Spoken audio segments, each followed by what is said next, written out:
தமிழ்நாடு சிறப்பு காவல் படை 7ஆம் மணிக்கென இங்கு நிரந்தரமாக நாம் பணிபுரிந்து கொண்டிருக்கிறோம். ஆனால் அவர்களுக்கு ஒரு நூலகம் இல்லையே என்ற ஒரு குறையை போக்க வேண்டும் என்று நினைத்தேன். அதற்காக என்னுடன் பணியாற்றிய நிறைய அதிகாரிகள், எனக்கு கீழுள்ள ஒவ்வொரு ரேங்கில் இருந்தும் டிசி, ஏசி, இன்ஸ்பெக்டர்ஸ், எஸ்ஐஸ் என்று காவலர்கள் என்று அனைவருடைய ஒத்துழைப்பாலும் இன்றைக்கு என்னுடைய எண்ணம் நிறைவேறி இருக்கிறது.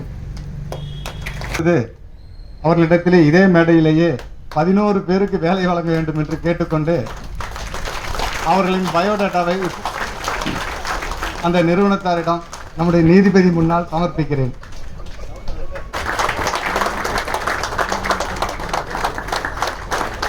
அவர்களாக இருக்கக்கூடிய நீங்கள் காவல் அதிகாரிகளாக, குரூப் 1 அதிகாரிகளாக, குரூப் 2 அதிகாரிகளாக, குரூப் 4 அதிகாரிகளாக, ரயில்வே அதிகாரிகளாக, வங்கி அதிகாரிகளாக, இன்சூரன்ஸ் அதிகாரிகளாக, பொதுத்துறை நிறுவனங்களுடைய அதிகாரிகளாக, பாதுகாப்புத்துறை அதிகாரிகளாக, சட்டத்துறை, நீதித்துறை அதிகாரிகளாக, நல்ல மனிதர்களாக, இவற்றையெல்லாம் விட நல்ல மனிதர்களாக நீங்கள் உருவாவதற்கான ஒரு களம், ஒரு இடம், ஒரு வாய்ப்பு தான் இந்த நூலகம்.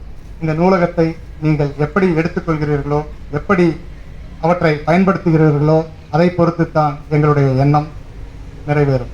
இந்த முயற்சிக்கு எனக்கு ஒத்துழைப்பு கொடுத்த டிசி அவர்களுக்கும், ஏசி அவர்களுக்கும், ஓசி, காவல் ஆய்வாளர்கள், உதவி ஆய்வாளர்கள், பொருளுதவி ஈட்டு இதை ஒரு பண்பட்ட மைய நூலகமாக உருவாக்கிய காவலர்கள், என்னுடைய நண்பர்கள், இந்த விழாவிற்கு வருகை புரிந்துள்ள என்னுடைய சொந்த ஊரை சேர்ந்த என்னுடைய உறவினர்கள், என்னுடைய நண்பர்கள், எங்கள் ஊரை சேர்ந்தவர்கள், குறிஞ்சி நண்பர்கள், அவர்களுக்கும் இந்த நேரத்திலே நன்றியை தெரிவித்துக் கொண்டு, இருந்தமிழே உன்னால் இருந்தே இமயவர்தம் விருந்தமிழ்தம் என்றாலும் வேண்டேன் என்ற தமிழ் விடு தூதை சொல்லி என் இனிய உரையை நிறைவேற்றுகிறேன். நன்றி, வணக்கம்.